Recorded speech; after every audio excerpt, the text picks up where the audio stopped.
Minsan ang hirap din kasi talaga umisip ng kung ano mauulam. Pero dahil sinubok ng panahon, hindi ka maselan, kaya kahit mga gantong ihaw-ihaw, ayos na, panlaman tiyan. Nais ho namin balik Ama, pasasalamat sa patuloy na biyang pinagkakalob sa amin. Pagpalain ito at nagbigay ng lakas sa aming pangatawan. In Jesus' name, Amen.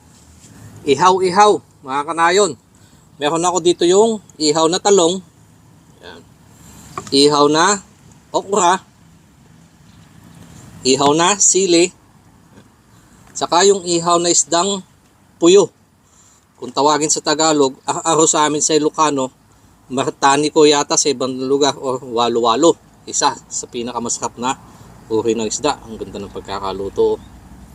Yan. At meron lang akong pechay, kikilawin ko na lang pandagdag gana, sibuyas, saka ito, kamatis. Uy, naglag. Ito nga pala yung aking sausawan. Pag mga ihaw-ihaw, masarap dyan. Pag-uong na may kalamansi. Bayan, mga ano na po. Tatabi ko nga muna itong isa. Ay. Kinaman sarap nito.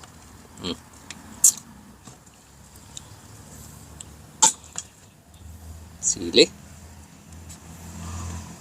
Saka okra. Yan na. Ito kumpisan sa sili.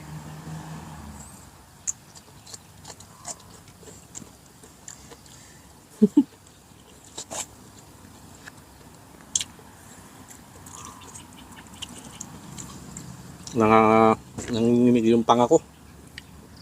Sabik na sabik sa pagkain. Imasin may yang.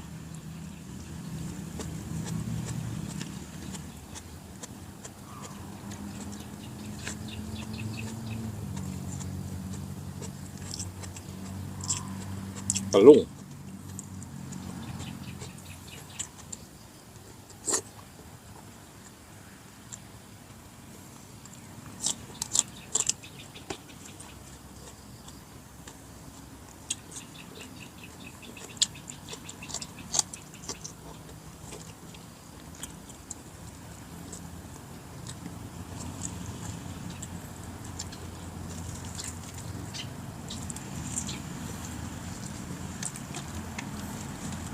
Medyo sikip yung lamesa kaya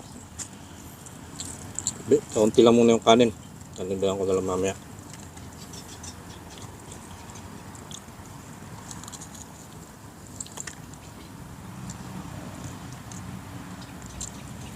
Magandang size ng gantong isda dito sa Thailand kasi pinaparami nila, kinukulture.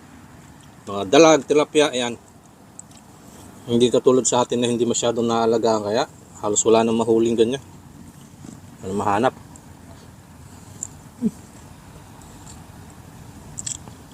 Makapal ay matinik. Pero yung laman, ang lasa.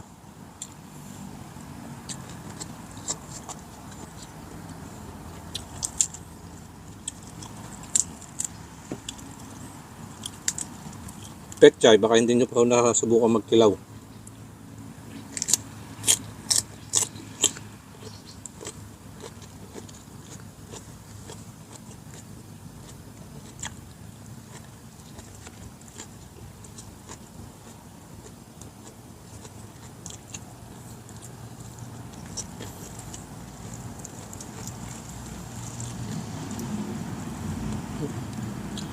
Panalo na naman ang maghapon nito. Pag gantong naumpisahan mo sa umaga ng gantong kasapang ulam.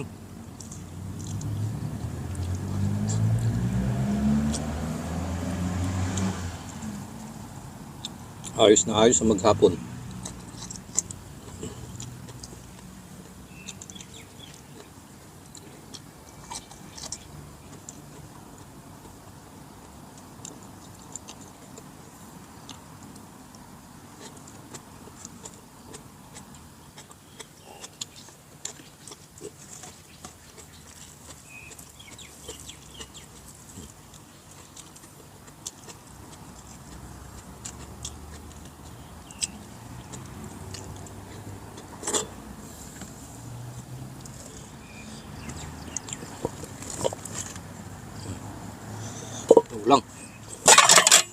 Bibitin talaga pag ganito kasarap ang ulam.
Anghang no, sili.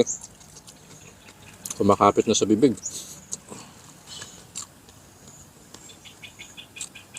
Labas ang pawis.